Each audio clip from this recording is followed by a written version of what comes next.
quais seriam as etapas que esse profissional, tanto pedagogo como psicopedagogo, vai percorrer numa perícia dessa, não é? Numa perícia de inclusão?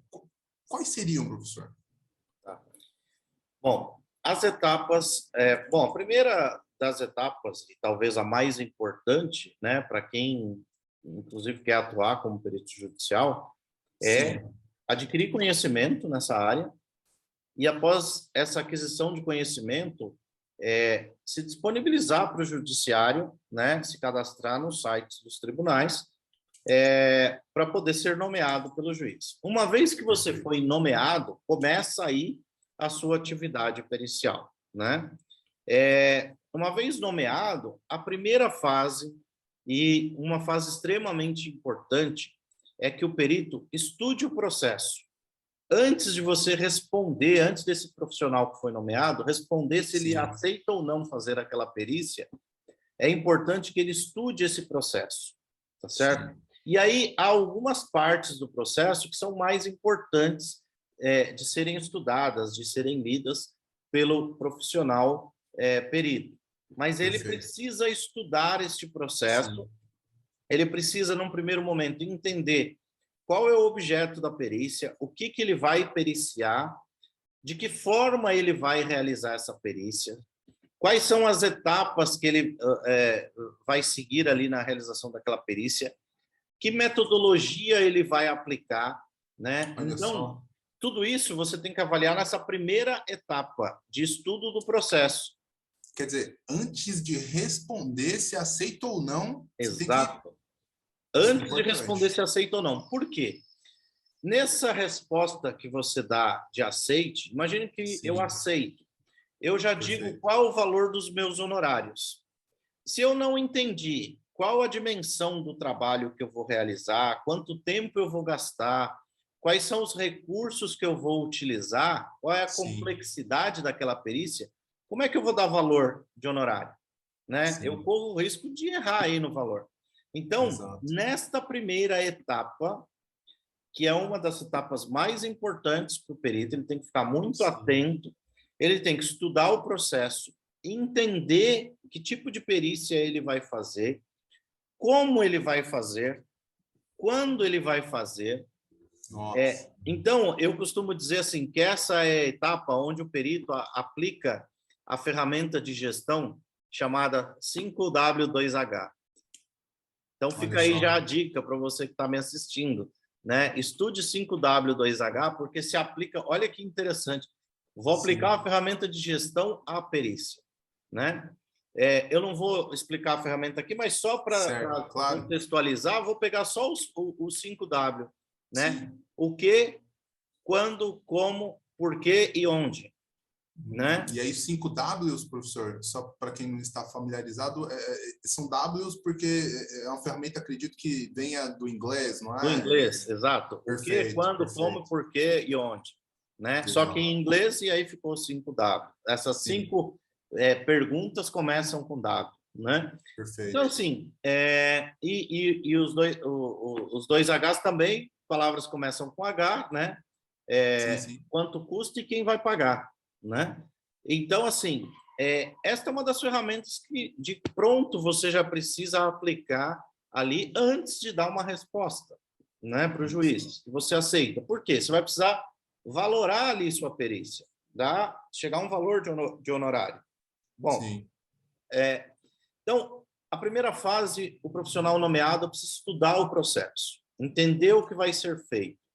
Né? Senhor, só um adendo, e você tem tempo para isso? Porque eu acredito que quem é nomeado, não é, principalmente no início, a pessoa muitas vezes acredita que tem que responder no mesmo dia, senão perdeu ou vai deixar aquilo passar. Tem um tempo para que ela possa dar essa... Quer dizer, primeiro, fazer essa avaliação e depois dar essa resposta? Sim, boa pergunta, Albert. Importante dizer isso. Por quê? E por isso que eu digo que se a pessoa não tem conhecimento prévio sobre esse processo da realização da perícia, não se aventure, porque você corre alguns riscos. Por exemplo, começamos aí com prazo, né? Sim, tem um prazo, e o prazo é de 5 dias. Então, a partir da nomeação do juiz, o profissional nomeado tem 5 dias para dar a resposta, né?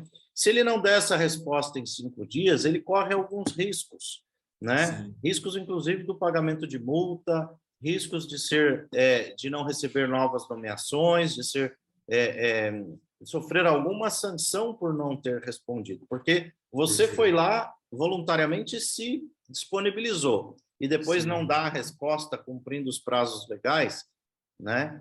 Então, assim, sim, o prazo é de 5 dias. Então, em 5 dias, o perito tem que avaliar o processo, estudar o processo, entender o que vai ser feito ali de perícia, Sim. se ele vai fazer diligência externa, se ele vai aplicar, por exemplo, no caso dos profissionais de educação, né, do pedagogo, do psicopedagogo. Então, eu vou avaliar uma criança, sei lá, com autismo, né? E eu preciso saber... Então, lá na alegação do advogado, quando ele justificou o pedido dele, ele disse, por exemplo, que aquela criança não tinha coordenação motora fina, né? Que tinha coordenação motora fina prejudicada, né? Ele disse que a criança era uma criança não verbal. Ele disse, por exemplo, que a criança não identificava cores, né? Exemplos. Bom, eu sou o perito nomeado pelo juiz, sou o pedagogo que vou lá avaliar essa criança. Como que eu vou avaliar se essa criança tem coordenação motora fina presente ou não, desenvolvida ou não? Como que eu vou avaliar se essa criança se comunica verbalmente ou qual a forma de comunicação dessa criança? Enfim, como eu vou avaliar tudo aquilo que foi alegado por uma das partes ou pelas partes? Sim. Muitas vezes com a aplicação de testes, né? Então, nesta primeira fase, olha como essa primeira fase é importante. Nesta primeira fase, eu preciso também saber que testes eu vou aplicar, quanto custa esses testes. Muitos desses testes precisam ser comprados, né? Você, por exemplo, é psicólogo, você sabe muitos testes psicológicos você tem que ir lá na editora comprar, né? Porque aquilo tem um direito autoral e você paga, né, pela aplicação. Então, na psicopedagogia a mesma coisa, na pedagogia a mesma coisa, né?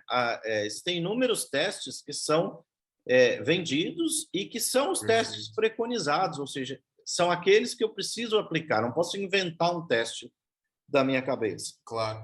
Então, tudo isso eu preciso analisar neste primeiro momento da nomeação, no momento em que eu recebo a nomeação, neste prazo aí de 5 dias. Então, essa é a primeira etapa. Olha só, tudo isso que eu falei é só da primeira etapa. Só no começo. E aí a gente vai para a próxima fase, né? Então, nessa primeira etapa, eu estudei e respondi para o juiz que sim, que eu aceito, e já disse quanto que eu preciso receber de honorário para isso. E aí eu vou para a segunda etapa, onde provavelmente o juiz já homologou os meus... Eu não vou contar os detalhes entre uma e outra, por uma questão de tempo. Né? Mas nessa segunda fase, o juiz já homologou ali o meu pedido de honorários e já me informou para prosseguir, para iniciar os trabalhos periciais. Perfeito. E agora, eu inicio os trabalhos periciais por onde? Né? Então, eu provavelmente, aqui falando de uma perícia de pedagogia, de psicopedagogia, e especificamente do nosso tema hoje, que é a inclusão, eu tenho ali uma criança para periciar e provavelmente uma escola também para periciar. A criança para saber quais são as suas necessidades e a escola para saber se atende aquelas necessidades que aquela criança tem. Então, eu preciso ver os dois lados, né? E como que eu faço essa análise, tanto da criança quanto da escola?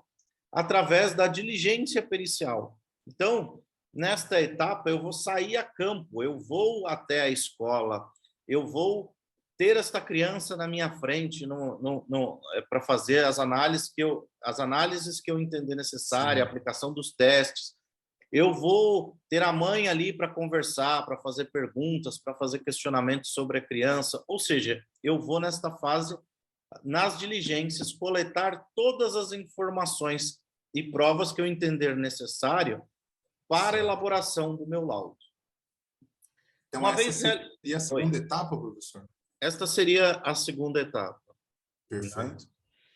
Bom, uma vez coletado todas as informações nas diligências, nas buscas que o perito vai fazer, vem aí uma terceira fase, que é você analisar todos esses materiais coletados, né?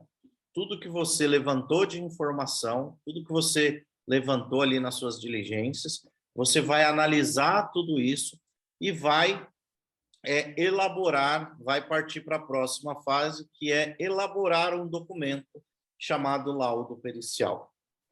Neste laudo, você tem que trazer todas essas informações para que o juiz e todos os envolvidos no processo consigam entender qual foi a análise e o resultado que você chegou desta análise, tá certo? Então, este documento, laudo pericial, vai responder a todos os quesitos que foram feitos dentro do processo, cujas respostas serão dadas através das informações que você coletou nas diligências ou nas suas buscas periciais. Então, você vai responder aos quesitos no laudo. O laudo pericial, na verdade, visa responder aos quesitos e trazer uma conclusão do perito para o juiz. Então, essa é a etapa, vamos dizer assim, que praticamente finaliza o trabalho do perito. Se o laudo entregue pelo perito foi um laudo conclusivo, que não deixou margem a interpretações, ou seja, não teve ali respostas dúbias, ficou claro, né? Todas as partes compreenderam, o juiz compreendeu e o laudo, nesse momento, foi homologado pelo juiz, ali se encerra o trabalho do perito. Existem situações em que muitas vezes ficou uma dúvida ou as partes resolveram entrar com uma pergunta complementar, um quesito complementar, então pode ser que o perito ainda tenha que responder um ou mais quesitos após a entrega do laudo pericial. Em geral, o trabalho do perito se encerra com a entrega do laudo. Então, em síntese, essas são as etapas do trabalho do perito pedagogo ou psicopedagogo.